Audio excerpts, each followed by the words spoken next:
si dentro de 2 años esta reforma comienza a dar resultados? Es que no, es que el golpe es muy fuerte. O sea, yo ¿Tú entiendo no que... piensas que dándole el 25 entero y el 26, ya al inicio del 27 este país tendría otra marcha, se habrá recuperado? Mira, Porque creo que a eso es que se está jugando. esta reforma, como yo la veo, que descansa tanto en el ITEVIS, en el impuesto a la propiedad, es la primera vez que yo escucho que una reforma aspira a generar unos ingresos importantes del impuesto a la propiedad. Mira, eso solo los países desarrollados lo han logrado. Hola, buenas, muy buenas. Qué bueno que nos encontramos una vez más. Ha sido una línea en este programa. Ese eslogan nos ha acompañado. Se trata de hablar de las cosas importantes con quienes tienen las calidades para explicarnos lo fundamental. Entonces, ante esa realidad, bueno, el país está en pacto fiscal. Ya yo había hecho apalabreado esta entrevista desde hace tiempo porque yo le dije, mire señor Daguarre, don Andrés hijo, cuando salga la reforma fiscal, usted por favor voy a necesitar que venga y me conceda esta entrevista porque hay que abrevar, como dice Oche Santos, en los buenos saberes. Es todo un placer personal y profesional, un lujo recibir a Andy Daguarre. El placer es mío aquí, compartir contigo y aprender de ti ahora. Vamos a ver. Bueno. Llegó el lobo. Sí. Llegó el lobo y veo que te tomaron muy en cuenta. Yo no entiendo porque tú no asesoraste, pero yo veo muchas, por ejemplo, lo de cine, aquel escrito tuyo también documentado. Se atrevieron. Sí, no, yo pienso, en el caso particular del cine, si tú lees bien los artículos, prácticamente se llevan la ley. Y la ley tiene 2 artículos que son los fundamentales. En materia de incentivos fiscales, uno es el 34, que exonera de una serie de impuestos, prácticamente todos los impuestos, inclusive impuestos sobre la renta, toda la actividad, crea un mecanismo de créditos impositivos que se transan entre los inversionistas que invierten en películas, los productores. Ahí hubo ruido, ahí hubo operaciones que se pueden decir indelicadas. O sea, y el Ministerio de Hacienda tenía toda la información.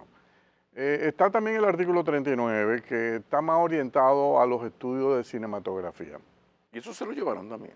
Bueno, sí, se lo llevan. Entonces yo creo que ahí y esas inversiones, porque hay una inversión que ahora sin ese incentivo no van a ser rentables. Si tú analizas en la región, en todos los países de la región, a los estudios cinematográficos el Estado lo apoya con cierto tipo de incentivos. Algunos le dan incentivos fiscales, algunos le dan un aporte de los gastos cuando vienen artistas del exterior, equipos, etcétera, y le cubre una parte de los gastos. Hay otros que le dan unas exenciones fiscales profundas. Yo creo que en el caso de... Bueno, yo asumo que los legisladores van a recibir este proyecto y son personas con libertad para analizar y modificar. Y yo creo que vi una actitud del ministro de Hacienda en el sentido que dice, miren, esta reforma es en nuestra más íntima convicción, esto es lo que nosotros entendemos que es correcto. Pero eso no quiere decir que todo el mundo tenga que estar de acuerdo y en consecuencia esto va a ir al Congreso y ahí esto se va a debatir. Yo entiendo que los legisladores tienen esa responsabilidad. En el caso del cine, primero yo soy un creyente de que la industria del cine es una industria que por sus externalidades positivas merece el apoyo del Estado. Lo que hay que discutir es la forma de ese apoyo.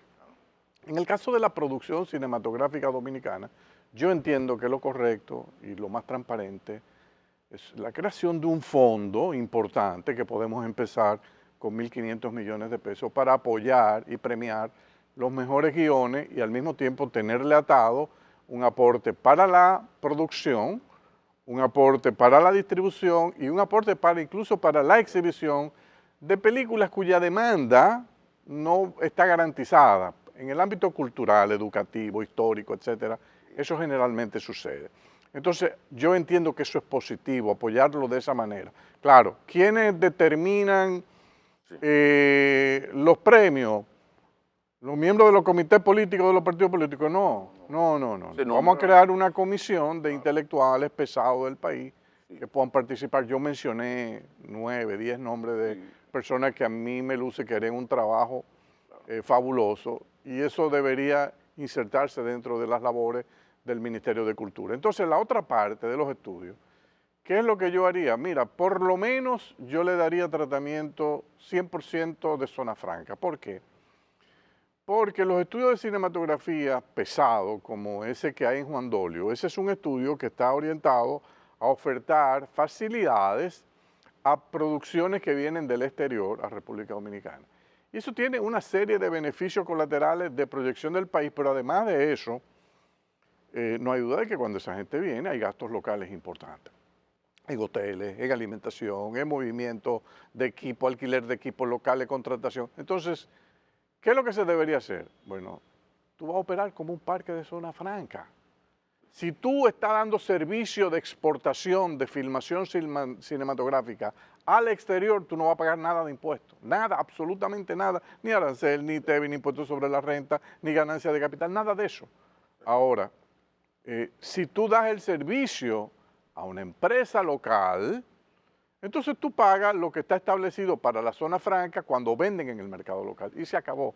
Entonces, yo no sé si eso es suficiente, pero por lo menos es un primer paso para mandar una señal de que la administración del presidente Abinader no tiene una actitud contraria a la industria del cine, porque es irracional. Sería el único país de la América Latina que se desentiende totalmente de la industria cinematográfica, cuando eso no es lo que uno ha visto en Europa, con los fondos del gobierno español apoyando el cine, lo que uno ve en Francia, Italia, lo que ve en Colombia, lo que ve en Chile, lo que ve en países como Argentina, Brasil. Entonces, todos los países tienen. Entonces, no, además de su versión ideológica, política, histórica, qué sé yo, aquí no se ha hecho una película sobre Luperón, sobre Duarte, claro, sobre Abril, pero una película... Una película bien hecha, La crisis del Baninter. La crisis una serie espectacular. Sí. Pero, por ejemplo, la ocupación, yo escribo en el artículo, digo, la ocupación de 22 años de Haití.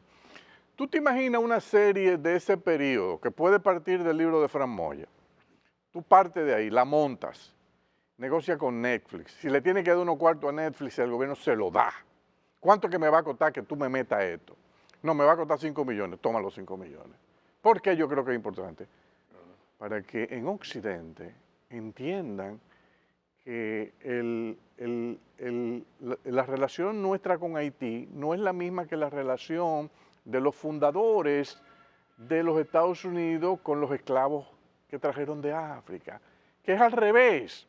O sea, quienes nos dan por la cabeza a nosotros son esos esclavos que se hacen libres con su independencia. En Europa, incluso en parte de América Latina, no se entiende. No se entiende. Entonces nosotros... Editorialistas de diarios importantes como New York Times, claro, La Vanguardia o El País, cojean mucho en la interpretación de eso porque se van al razonamiento lógico que es ese, o histórico. ¿Tú te acuerdas aquella serie Raíces, Roots? Exacto. Bueno, yo montaría eso, pero los cuntaquintes están de este lado. Los que cogimos golpe y nuestros antepasados que tuvieron que huir, están de este lado. Entonces, así se va a entender el por qué nosotros podemos convivir con los haitianos, pero no llegue más ahí. O sea, tú no puedes forzar algo que tiene unas raíces profundas de diferencias culturales, de atropello que vino de aquel lado, que después nosotros también cometimos errores y atropellamos, claro, en la dictadura de Trujillo. Pero yo creo que eso hay que contarlo para que se entienda el por qué en una isla necesariamente vamos a tener que tener Andy Naguaer, yo estuve mirando y llamó la atención de que sí, se van a revisar las exenciones.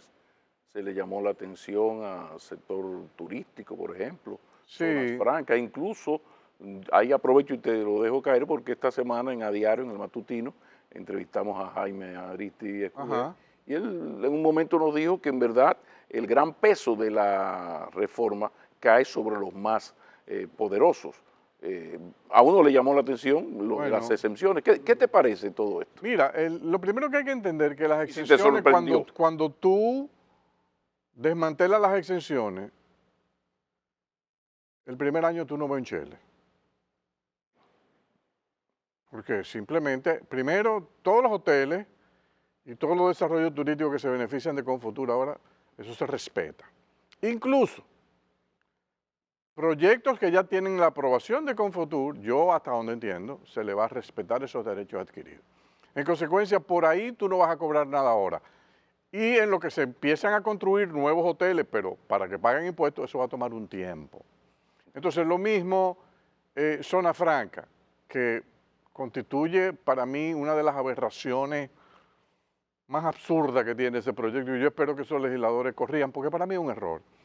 El concepto de que, bueno, yo no voy a gravar las empresas de la Zona Franca, pero yo le voy a cobrar impuestos sobre la renta a los desarrolladores, a los que operan y construyen los parques, porque ese es un negocio. Yo he escuchado gente decir, no, es que es una distorsión, porque los parques de Zona Franca es un negocio de bienes raíces que no tiene nada que ver con las empresas de Zona Franca. Entonces yo me pregunto, entonces esto quiere decir que yo puedo tener una empresa de Zona Franca a la intemperie.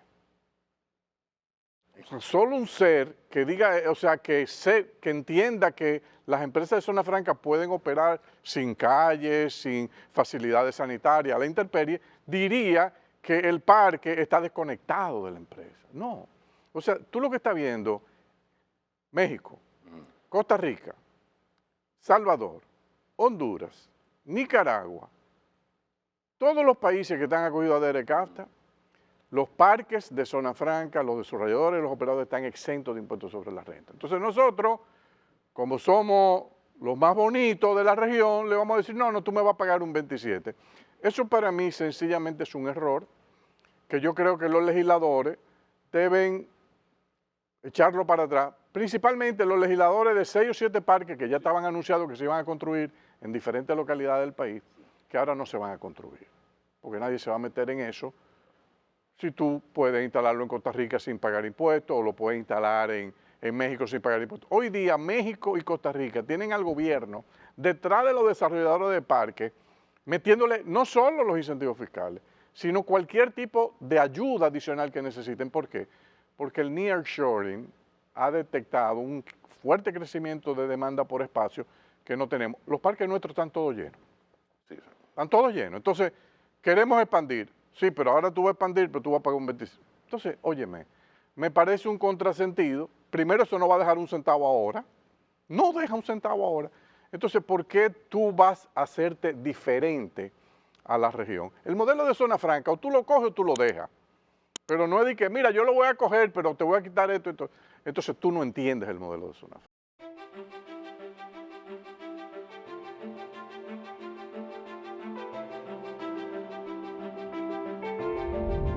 Y eso generaría tantos impuestos, porque se supone que en todo esto se trata de hacer un equilibrio. Yo te pongo un impuesto porque me vas a dar X cantidad de beneficios, pero a veces se ve que hay más la sal que el chivo. No va a generar, no genera gran, porque se le olvida, por ejemplo, a la gente de Hacienda, que con los ingresos que cobran de alquiler, los que operan parques, con eso ellos garantizan la seguridad del parque, la limpieza del parque, las salas para muchas veces tener en las tardes a los niños y niñas de los empleados del parque.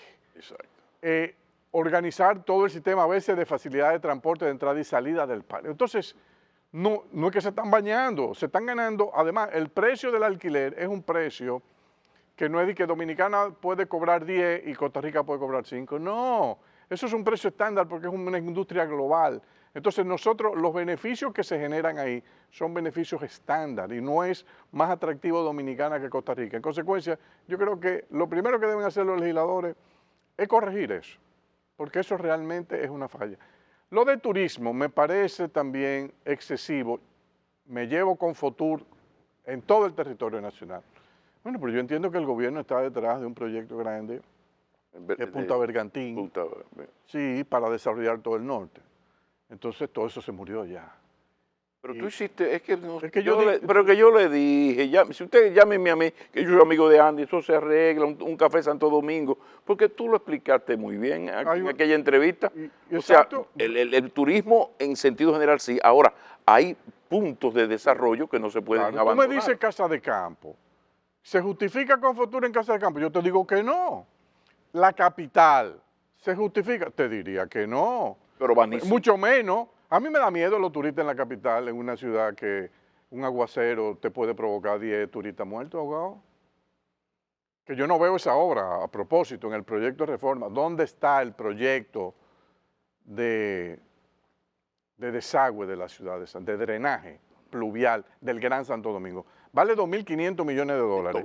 Toma 6 años. No está ahí. Esos son los proyectos importantes. Entonces, toda esta gente que está haciendo inversiones en la capital, en un momento dado puede perder la mitad de esas inversiones. Pero volvemos. Entonces, volvemos. Tú puedes decirle, se lo quito a casa de campo. Incluso tú puedes decir, mira, Punta Cana, vamos a coger un break de 5 años, a ver qué pasa. Porque quizás entendemos. Pero si es un hotel que ya tiene una cadena ahí, óyeme, dale un tratamiento de caso por caso. Porque un hotel sí y otro hotel no. Bueno, pero tú sabes que es un hotelero.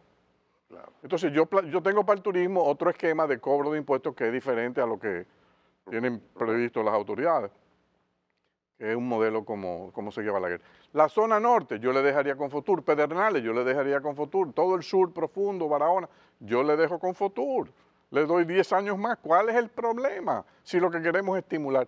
Más aún, cuando toda la zona este del país es la más arriesgada al tema del sargazo. Entonces, tú sabes que en el norte el sargazo no llega. Ten una válvula de escape, no te lo lleve completo. Entonces, creo que ha habido en esto mucho dogmatismo, como que la palabra exención de por sí es una mala palabra, y no es así.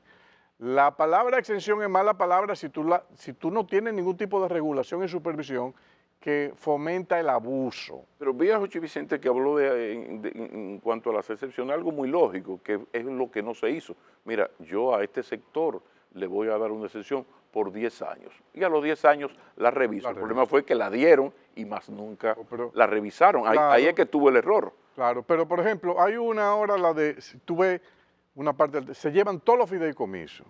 Tú dices, ¿qué es lo que es los fideicomisos? Bueno, pero son los fideicomisos de vivienda económica, de desarrollo inmobiliario. Tú has visto que en el país el sector construcción se ha convertido en el dínamo del crecimiento. Entonces yo le doy un golpe porque ahora no voy a dar hoteles se fueron. Los nuevos parques de zona franca, otro golpe, tiene que ver con la construcción. Y ahora desarrollo inmobiliario se fue y vivienda económica se fue. Pero ¿y por qué es que yo estoy cargando tanto contra el sector de la construcción, consciente de que el sector de la construcción es el sector de mayor dinamismo de la economía y que está drenando en favor de todos los demás sectores de la economía? Me parece como que no se profundizó ahí. ¿Por qué? Porque en el marco de una reforma tributaria que generalmente, inicialmente tú tienes recesión o desaceleración, tú necesitas que haya sectores que estén moviéndote la economía. Pero si el que más te lo mueve tú le estás dando por la cabeza duramente, como es el sector de la construcción, yo creo que la contracción puede ser quizás un poquito más profunda de lo que el Ministerio de Hacienda puede estar previendo. Y eso le va a rebotar en contra al gobierno. Entonces, aparte de eso, está algo que es peligroso para la estabilidad. Yo me imagino que el gobernador del Banco Central debe estar altamente preocupado con un artículo de la ley que dice que ahora tú hiciste tu trabajo de 20 años, tú tienes unos ahorros en un banco, tú tienes 10 millones de pesos, digamos, ahorrados en un banco, y ese banco te paga un 12% de interés. Ahora, de esos intereses a ti te deducen, te retienen un 10%, y es tu impuesto único y se acabó. Ah, no. Ahora Pablo va a tener que meter la totalidad de esos intereses en una declaración jurada y pagar un 27%. ¿Qué va a hacer Pablo? Bueno, lo que van a hacer gente que me llamó a mí, que me dijeron, Andy, nosotros vamos a sacar nuestro dinero de Dominicana y vamos a depositarlo fuera donde no tenemos este problema. O sea que hay una medida que va a tomar el Ministerio de Hacienda que va a fomentar la salida de capital. ¿Y esa genialidad desde dónde no, lo que pasa sale? Es que porque tú te la cantas y la lloras, porque tú dices lo que dices y ahí mismo me suelta la solución con toda la lógica. Si yo tengo mis 10 millones y Puerto Rico está ahí al lado, Miami está a 2 horas. Y te vas, te pagan tus 5 y pico, que con la tasa de devaluación de un 5 ya tú tienes tu 10 neto de impuestos. Más la seguridad. Exacto, más de lo que te pagan aquí. Entonces tú dices, ¿qué pasó?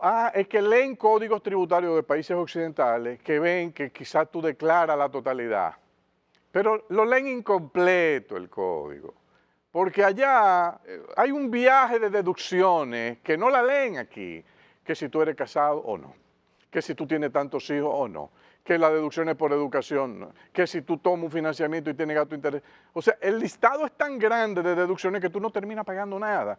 Entonces aquí estos muchachos se ponen a hacer reformas y leen nada más la primera línea. Pero hermano, usted tiene que leer completo. O sea, no me compare un código tributario de Estados Unidos con el de aquí, porque allá hay una multitud de exenciones y de deducciones para el contribuyente que usted ni sueña imaginárselo aquí. Entonces, hay que tener mucho cuidado con eso. Yo por eso creo en los sistemas de impuestos simplificados para países naif, ingenuos, sencillos, artesanales como el nuestro. Tú no lo puedes complicar tanto. Entonces, eso si estaba funcionando bien, un 10, ya tú mira un problema. Hacienda emite hoy día títulos de deuda que están exentos de interés. Pero si lo emite el Banco Central, no, tiene que retenerle un 10. ¿Qué pasa? Que ahora el Banco Central no le va a tener que retener un 10. Va a tener que retener un 10 y vete a ver si le dan instrucciones después de decirle, mira, pásame la información de toda esa gente porque ahora yo tengo que ver que esa gente termine pagando un 27. Ajá, pero y el que colocó su dinero hace 2 años y viene sencillamente, le cambia, comienza a pagar. Está penalizado. Lo que yo le conviene es, una persona así, yo le sugiero, cancela tu certificado y salte de eso, porque te van a golpear. A no ser que esos legisladores reaccionen, porque es otra cosa. El presidente no es candidato en el 28. Perfecto. Y ni más nunca ya, ¿no? No. Esa es su decisión. Yo no la comparto, pero esa es su decisión, la respeto. ¿Y los legisladores son candidatos? Absolutamente sí. Todos van. Y cuando a los legisladores en la campaña le digan, este legislador aprobó que la botellita de agua, esa que nos sirvieron ahorita, valía 50 pesos, ahora vale 65 porque le metieron el 18.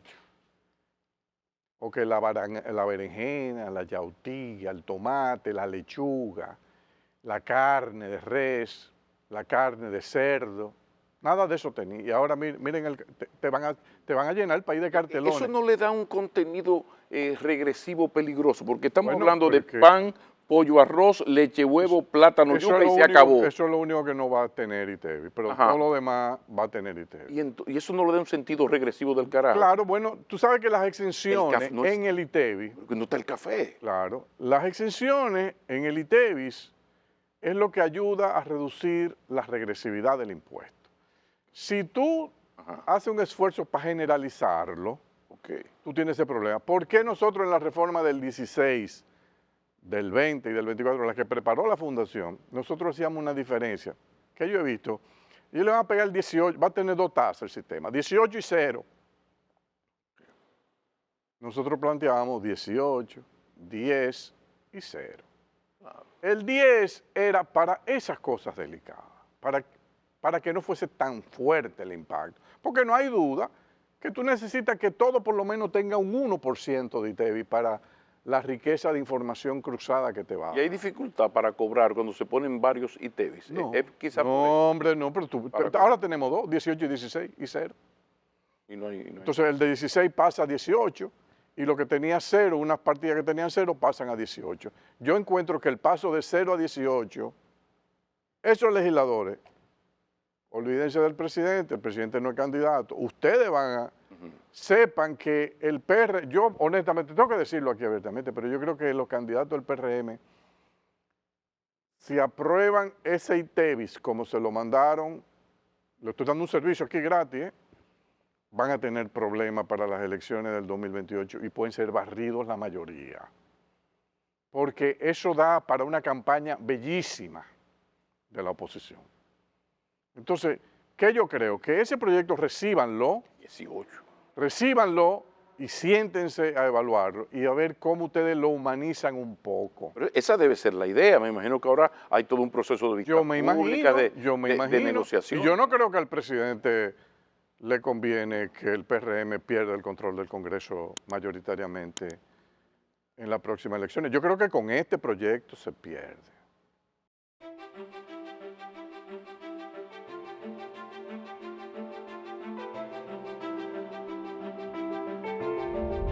Pero no es peligroso, no se Yo está pienso jugando con fuego. Yo le digo porque los sectores más... mira, la protección que yo veo, como que no siento que tiene el poder de satisfacer o de remediar un poco el golpe. Te pregunto, las acciones que ellos dicen que van a hacer para compensar, las compensaciones hay una planificadas. compensación que es importante, Sí. la de que va a beneficiar a los grupos de abajo. El aumento de 21% es importante, de 1.650 a 2.000 pesos de la tarjeta Aliméntate, creo que se llama. Esa tarjeta la recibe 1.600.000 hogares. Eso ayuda a aguantar el golpe y le permitiría pagar una buena parte de ese aumento del ITEVI. Yo creo que eso es así. El problema ¿A cuánto suben cada familia esa asignación? 350 pesos al mes. Entonces, 350 bueno, pero algo es algo. pesos. Vamos a suponer que de ITEVI te cueste 800, ya te están compensando. Lo otro es, si esa familia hay algún miembro que gana salario mínimo y finalmente el salario mínimo se aumenta un 10, un 15%, eso también mejora. O sea que el gobierno ahí ha medido y está tratando, porque ellos tienen sensibilidad social. Uno no va a decir que no lo tienen. Y yo creo que han buscado por ahí la forma de compensarlo. Ahora, el problema es, hay un segmento que son los llamados la clase media vulnerable, que es la que está ligeramente encima de la pobreza, y después la clase media baja, que tú no estás claro cómo queda aislada de esto. Por ejemplo, el IPI. El IPI, el ministro se limitó a decir, miren, las exenciones en estos países es mucho menor que la nuestra. En consecuencia, nosotros vamos a bajar dramáticamente la exención. De 9.860.000 pesos la vamos a bajar a 5 millones de pesos. Tú dices, bueno, yo creo que si tú lees las tablas de las exenciones de América Latina, el ministro tiene razón. Lo que pasa es que él no leyó la columna que también él publica en la presentación, que es las tasas. Las tasas de impuestos del IPI en América Latina no es una sola. En la mayoría de los países hay un rango de tasas que empiezan, oye bien, en 0.04% y llega a un 1%.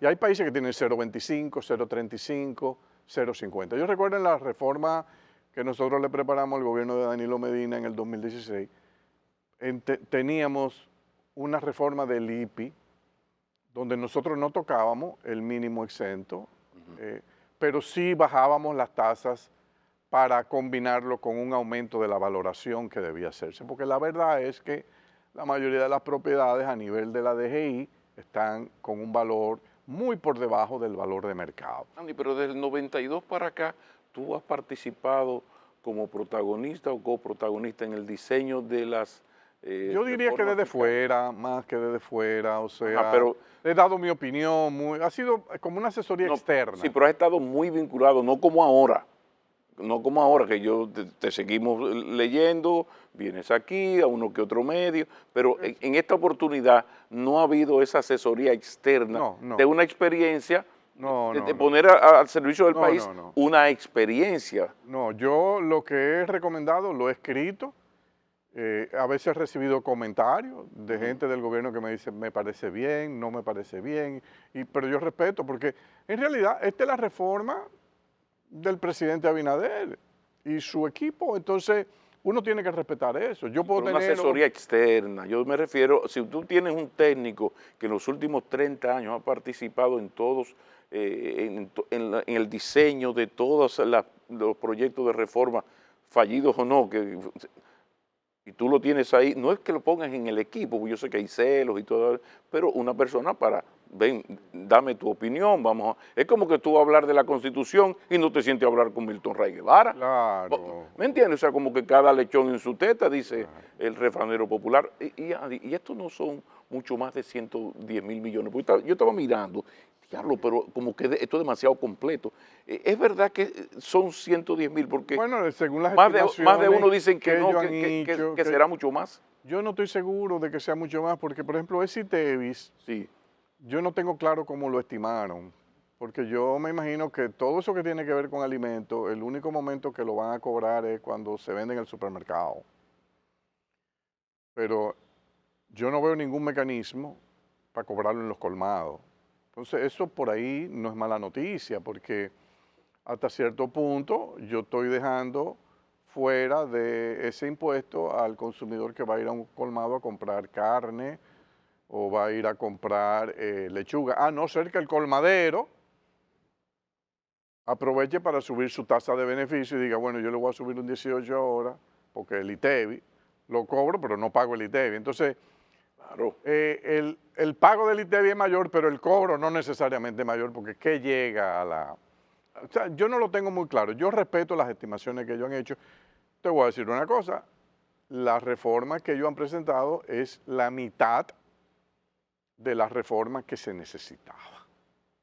No, eso es lo que asusta. Porque se hablaron de 250, 270 mil millones. El Fondo Monetario, nosotros en la Fundación ¿Y entonces? necesitábamos 3, ¿pero por qué? Ajá. Porque nosotros teníamos un paquete de obras de infraestructura física bien importante, porque entendíamos que el país, para garantizar su competitividad, necesitaba aumentar por lo menos 1.5% del PIB en gasto de infraestructura física.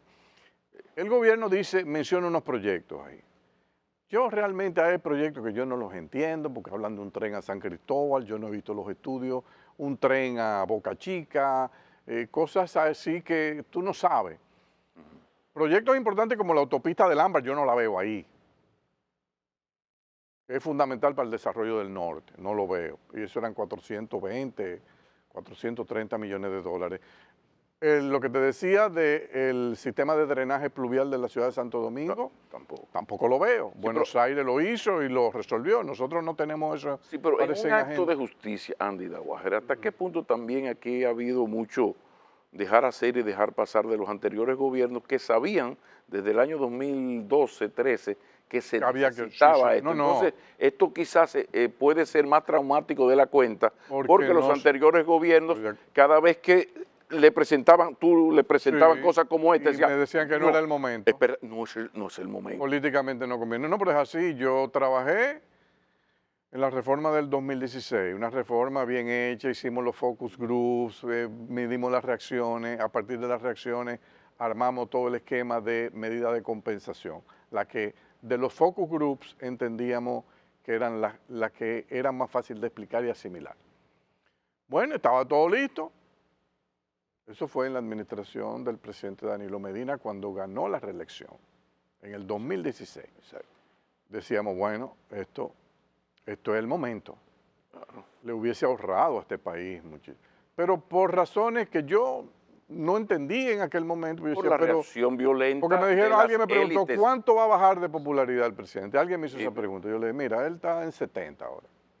Él va a bajar a 40, 45. ¿Cuál es el problema?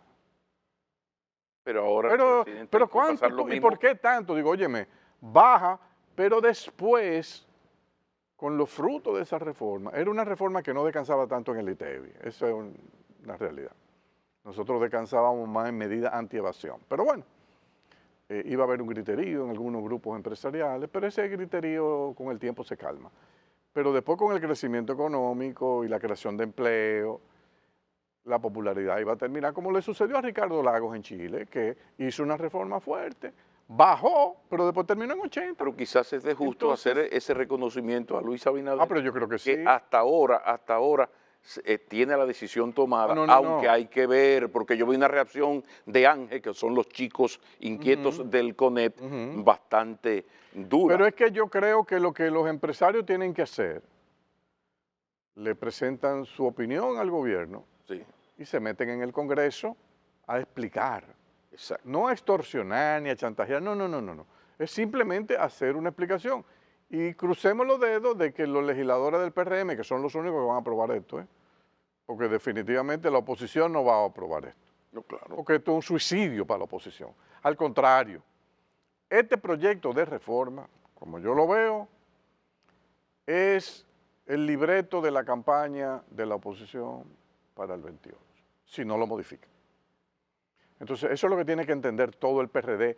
Y los 9 o los 10 candidatos que tiene para la presidencia, yo les recomiendo a esos 9 o 10 candidatos que se lean esto. Esos son los conocidos, son 19 hasta. Son 19, bueno, porque se lo lean y que traten de entender lo que hay aquí.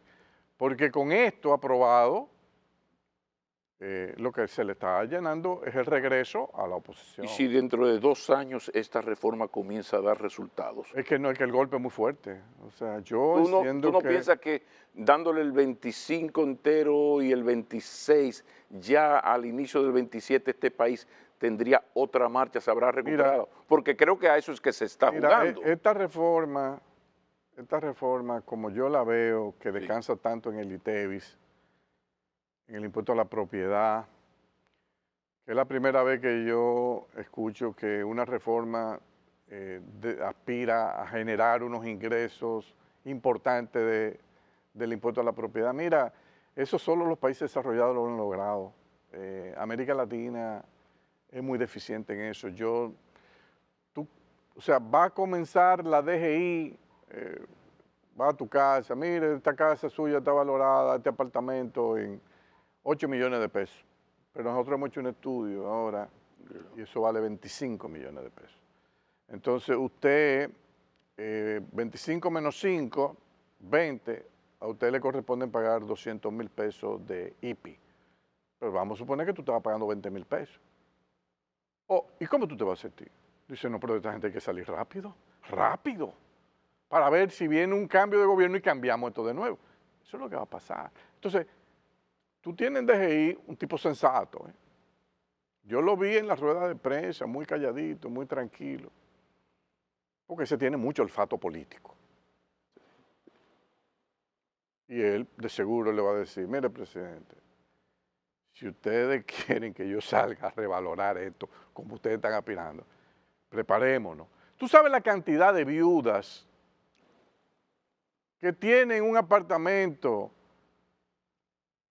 o mujeres divorciadas que tienen un apartamento. Aquí casi todos tenemos una tía en esa situación. Mira, óyeme, o sea, es una situación difícil que de repente le multiplica, porque habría que multiplicarle como por 5 el valor para ponerlo a precio de mercado. Pero y al 5 con un 1, sí. Si tú no modificas, o sea, porque yo le explicaba al presidente Danilo Medina, presidente, no podemos revalorar las propiedades si no modificamos las tasas del IPI y empezamos con tasas de 0,25, bajitas. Claro. Porque si no, el golpe va a ser enorme. Y entonces ahí se aguantó la cosa, no se discutió más. El IPI está operando, recauda poco. Si tú quieres recaudar más, primero métele progresividad en la tasa y entonces ve gradualmente, porque incluso en los Estados Unidos las propiedades te la valoran al 80% del valor de mercado. O sea, tienen el olfato de darse cuenta, espérate, porque una cosa es la riqueza y otra cosa es si esa viuda, si esa mujer divorciada está generando un flujo de caja para pagarte lo que tú estás aspirando. Porque si tú no estás generando, yo puedo tener una casa que vale, qué sé yo, 500 millones de pesos. Digamos que yo tuviese una casa. Pero si yo no estoy generando ingresos suficientes, ¿y cómo yo te voy a pagar 5 millones de pesos? Pero también está el drama que tú presentabas que es más común. La señora que enviudó en una casa de clase media, que cuando tú la valoras aquí cualquier cosa ya cuesta 10 millones de pesos. Así es. Pero esa señora vive de lo que le dan los hijos, quizá una pensión de 30,000 pesos. ¿Qué va a pasar? ¿Qué va a pasar? Yo te lo digo, yo creo que ayudo al gobierno desde mi punto de vista, diciéndole lo que yo opino del proyecto. Yo creo que el proyecto va a generar, para el presidente no, él no tiene costo político, porque él no es candidato en el 28. Y no va a ser candidato más nunca. Pero no es bueno salir del poder con un pero tiene costo político para... Pero va a salir con costo político el partido y los legisladores. Porque esto, por más buenas intenciones que tenga, está estructurado como en una oficina donde ahí eran todos tecnócratas, pero no tecnipol. Hay una diferencia. El tecnócrata es un tipo seco puro, frío, que no mide la economía política. un sociólogo sin alma, o sea, con gente terrible. Entonces yo creo que a esto le falta un poco de humanizarlo. Hay que sentarse a humanizarlo.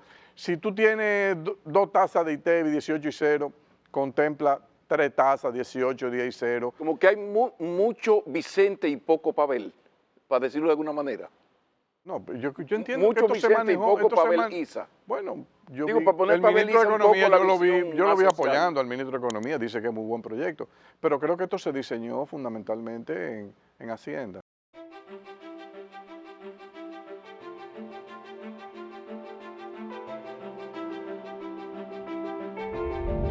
Yo insisto, ¿tú no consideras que esa estrategia, que creo yo que es la estrategia?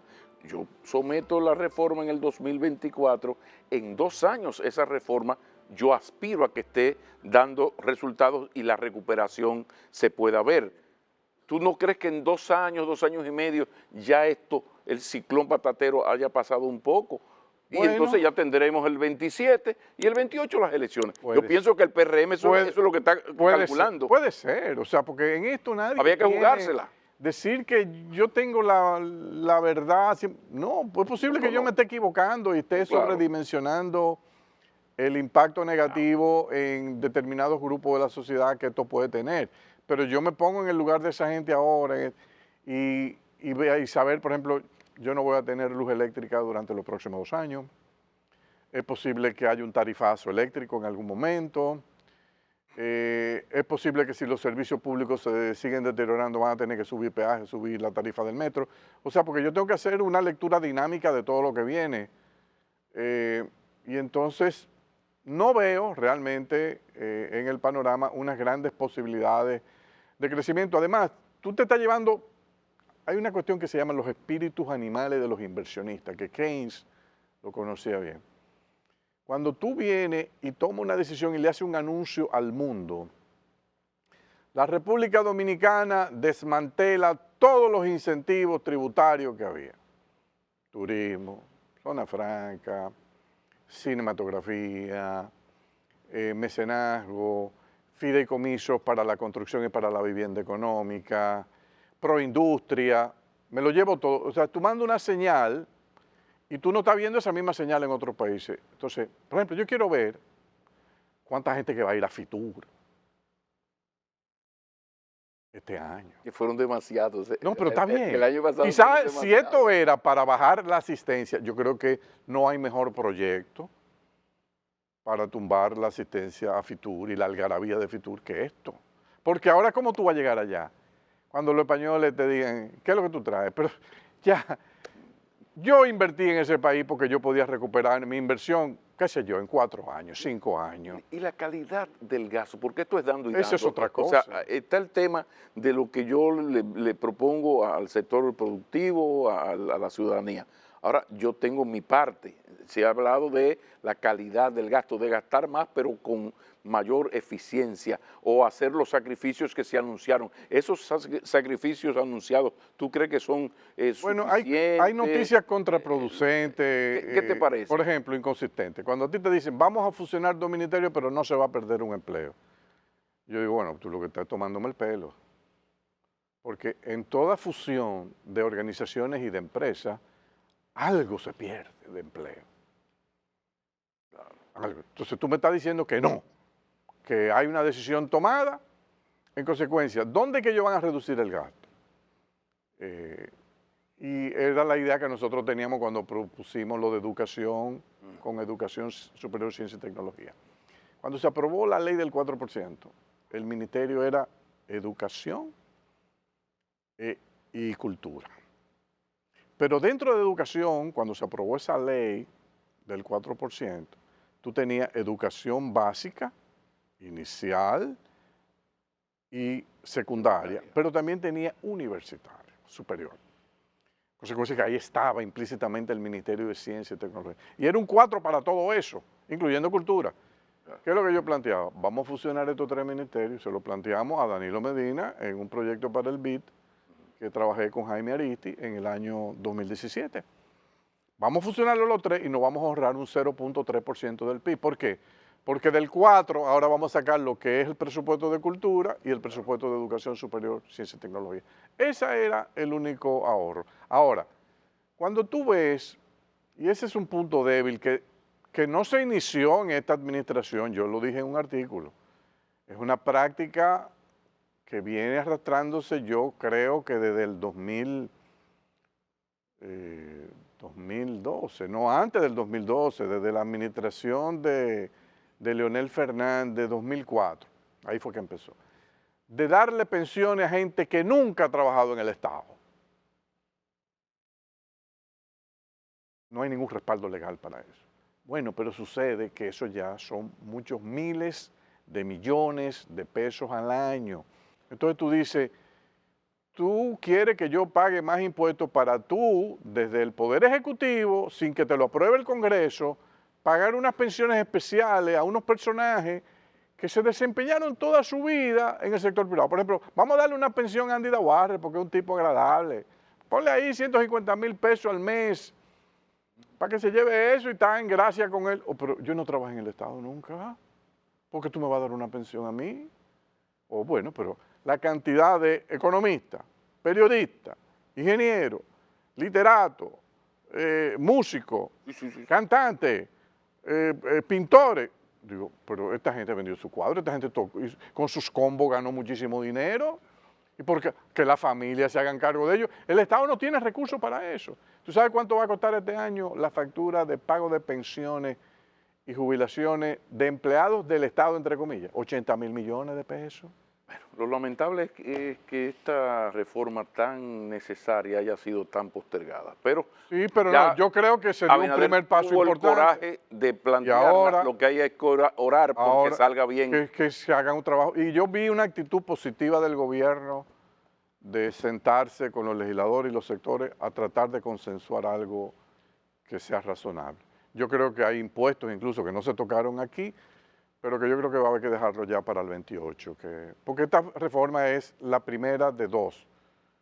Porque, yo no voy a cambiar de opinión, se necesitan tres, aquí hay 1,5. Entonces, lo próximo 1,5 va a venir en el 28. Mira, Ángel, hemos terminado, Andy, como la otra vez, anunciando el tema de la próxima. De la próxima viene, sí. Que es la segunda. Puede ser en el 28. Andy Dawarre nos ha acompañado. Sean felices, si es en familia, mucho mejor. Muchísimas gracias.